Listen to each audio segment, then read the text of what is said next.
Hi, everyone. Steve Adubato. Welcome to a compelling conversation about a subject that most people are aware of on the periphery, but never have really delved into it.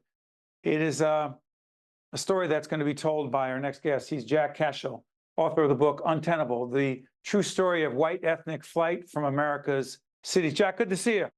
Hey, Steve, good to see you. And I think we share a certain link to the city in question, Newark, New Newark, New Jersey. Jersey, Brick Yep. City. You may leave the town and live somewhere else. But as I said to my wife recently, Newark never leaves you, and you never leave the city, at least for me and a lot of people I grew up with. I grew up in the northern section of the city. You grew up where, Jack? I grew up in Roseville, which is, where we shared the same high school, that is Barringer.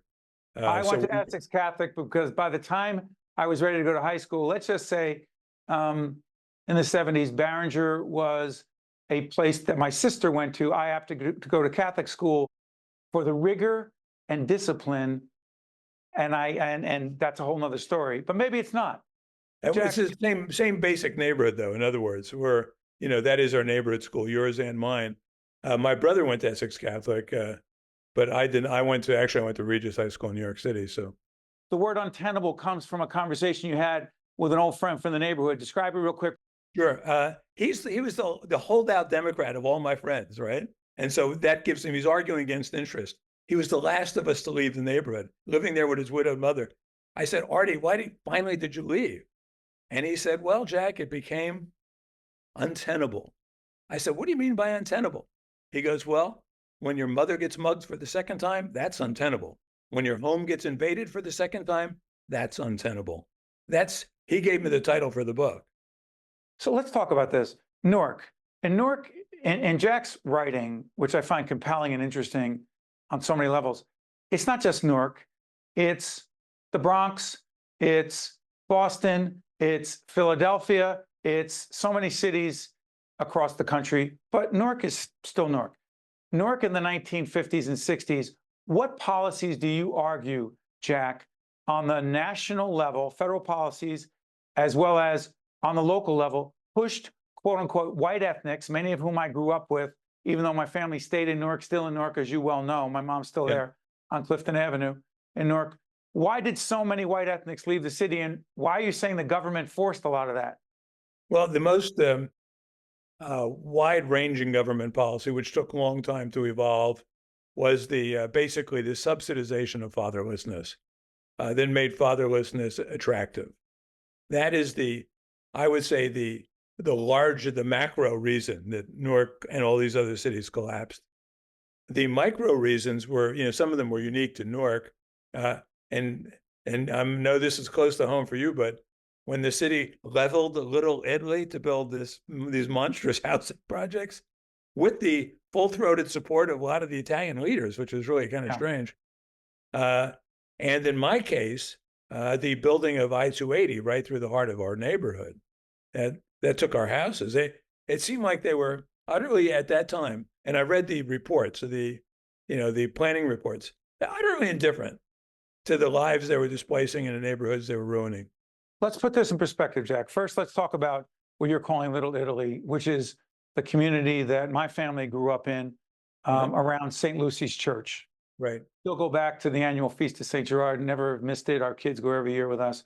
The neighborhood, virtually all Italian-American, very ethnic, if you will. Right. The federal government decided, with the support of many members of Congress, including the member of Congress representing that area, Peter Rodino, who we've done a documentary on, built what was called Columbus Homes. I think the federal government must have said, well, we'll call it Christopher Columbus Homes. The Italians, I guess they'll like it because it's called Columbus. It was a high-rise. Italian-Americans were never going to live in a high-rise. Other people were brought in, I believe, from the southern part of the country, were shipped up, disproportionately African-American, and a disproportionate number of Italian-Americans did everything they could to get out of the neighborhood. You're saying the federal government forced that issue and forced white ethnics, more specifically Italian-Americans, out of the neighborhood? Yeah, we tend to think of, I think it was Baldwin who said, urban renewal means Negro displacement or something. He had said it much more cleverly than I. But the federal government at that time was indifferent to the ethnic group they were about to obliterate. whose neighborhoods they were about to obliterate. And it was a combination in a city like Newark, I'm sure it was the same elsewhere, where the dreamers like Rodino and also Monsignor at St. Lucy's met with the schemers like the Boiardo family, who just started demolition companies, and Yeah, to be clear, you're talking about an organized crime family, Richie the Boot Boiardo, his son, Tony Boy Boiardo. yeah, They did a lot to contribute to the church in the area and were just, let's just say, influential in the neighborhood. Please pick it up right. from there, Jack. And they were the model, by the way, for The Sopranos. That, Absolutely right. David Chase has admitted as much.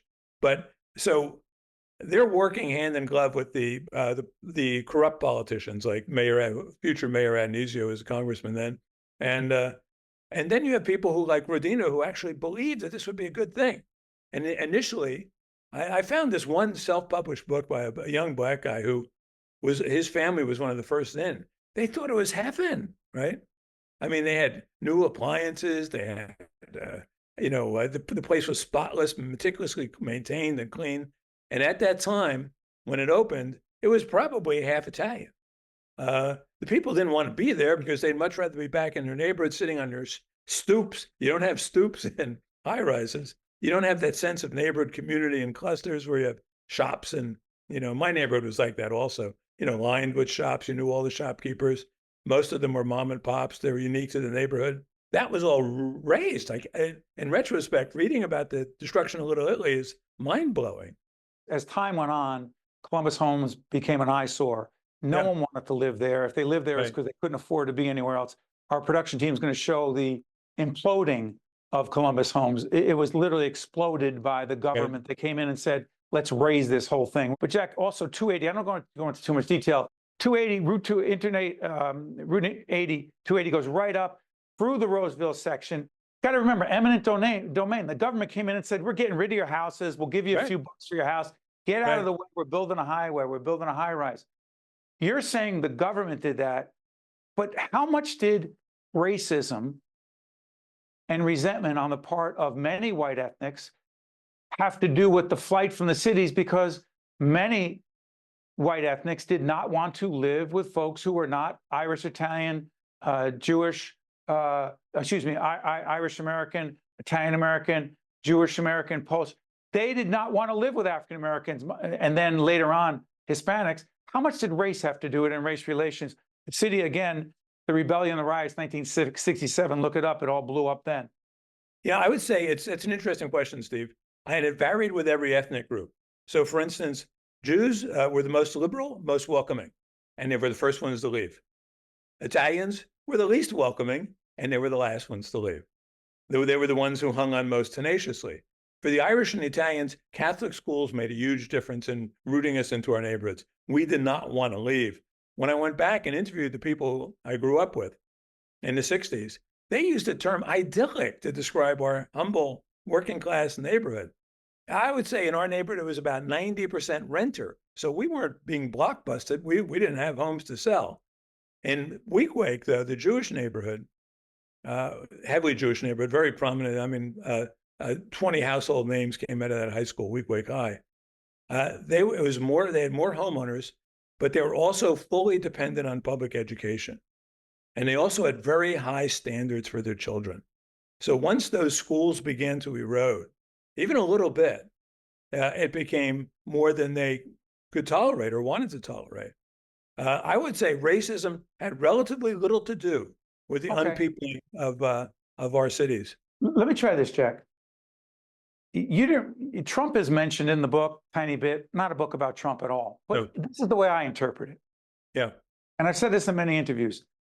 A high percentage of the guys I grew up with, the friends I grew up with in the northern section of the city, Italian American disproportionately, who moved to the suburbs of Essex County, Morris County, other places.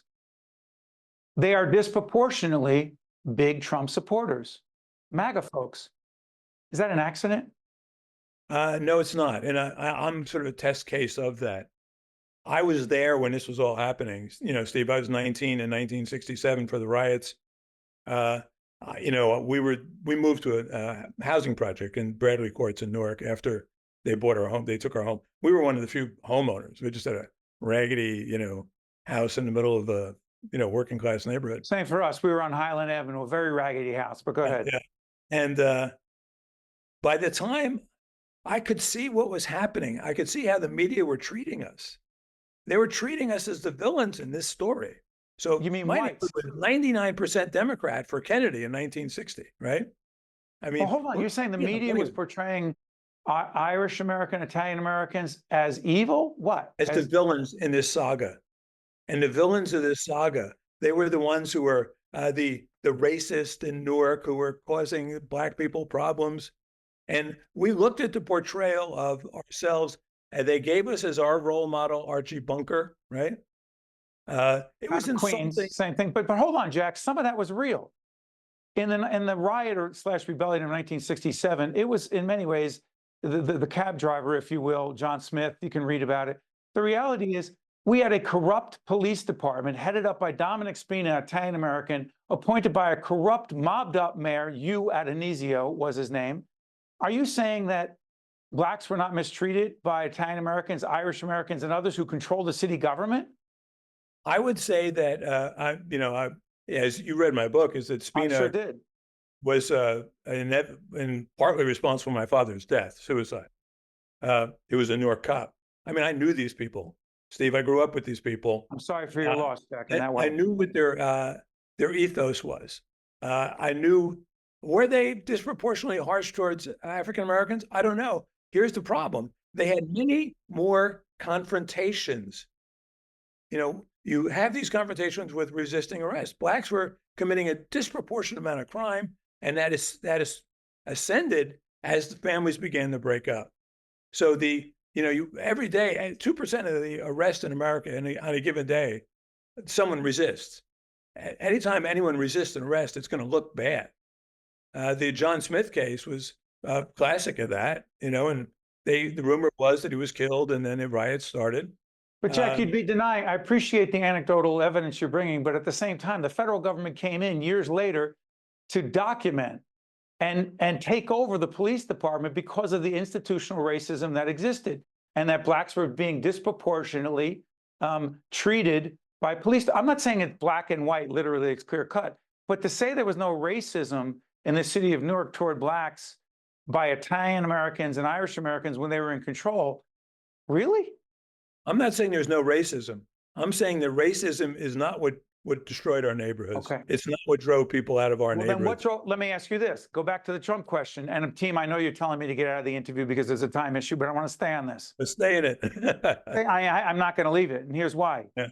To what degree do you believe, I'll ask a leading question, to what degree do you believe white resentment of leaving the neighborhood, whether it's Newark or Queens or wherever across the country, how much of the white resentment, whether it's misplaced or not, who knows, against African Americans primarily, Trump being the retribution, if you will, his words, not mine, for a lot of those folks, how much of it is he's our guy who will take the country back? I would say virtually everyone I know, Steve, turned Republican long before we ever heard of Donald Trump. He hasn't fueled it? He hasn't? No. Okay. He never talks about race. Well, he's the same guy who the Central Park Five, he put ads in all the papers in New York calling for the death penalty for the Central Park Five. No, I'm going to correct you on that. That's not correct. Oh, that is correct, Jack. No. Check it out and come back. And when DNA evidence said they weren't the ones, he said, do it anyway. No. Read that ad. Read that more carefully. Everyone was against the Central Park Five at that time. He called for the death penalty for teenagers before. No, he did not. Trump is a racial. Let me ask you this. It's not a theme in the book, but I'm curious. Trump is a racial healer in your mind? I'm not saying he's a racial healer, but he's getting an increasingly high percentage of the black vote, higher than any Republican who preceded him. As we're doing this program, that's true. Yeah. And, for the Trump, I live in the middle of America now, and the Trump supporters, by and large, live in places where there are no black people. They don't even think about race as an issue. That may surprise you, but it's true. It's not true in Ocean County, New Jersey, which went 2-1 for Trump. Many of whom are from the cities. Many of whom are from Newark and moved down. Hey, Jack, right. Listen, sorry for. I want to have you back because this is an important conversation. Way more importantly, get Jack's book. I won't be interrupting him in the middle of the interview. You could read the book, Untenable, the true story of white ethnic flight from America's cities. Jack, you've got me thinking a lot, not just about my old neighborhood, but about where we are now and how we got here. Can't thank you enough. Appreciate it, Jack. All the best. Steve, great conversation. Thanks for having me on. Better because it was you on the other end. Stay with us. We'll be right back. One-on-One with Steve Adubato is a production of the Caucus Educational Corporation, celebrating 30 years in public broadcasting. Funding has been provided by RWJ Barnabas Health. Let's be healthy together. Wells Fargo, Rowan University, PSEG Foundation, the Turrell Fund, a foundation serving children, the Adler Aphasia Center, New Jersey Sharing Network, New Brunswick Development Corporation, and by the Fidelco Group. Promotional support provided by NJ.com and by bestofNJ.com. I am alive today thanks to my kidney donor. I am traveling and more active than ever before. I'm alive today thanks to my heart donor. I'm full of energy and back singing in my church choir. I'm alive today thanks to my lung donor. I'm breathing easy and I'm enjoying life's precious moments. There are about 4,000 people in New Jersey waiting for a life-saving transplant. Donation needs diversity. For more information or to become an organ and tissue donor, visit njsharingnetwork.org.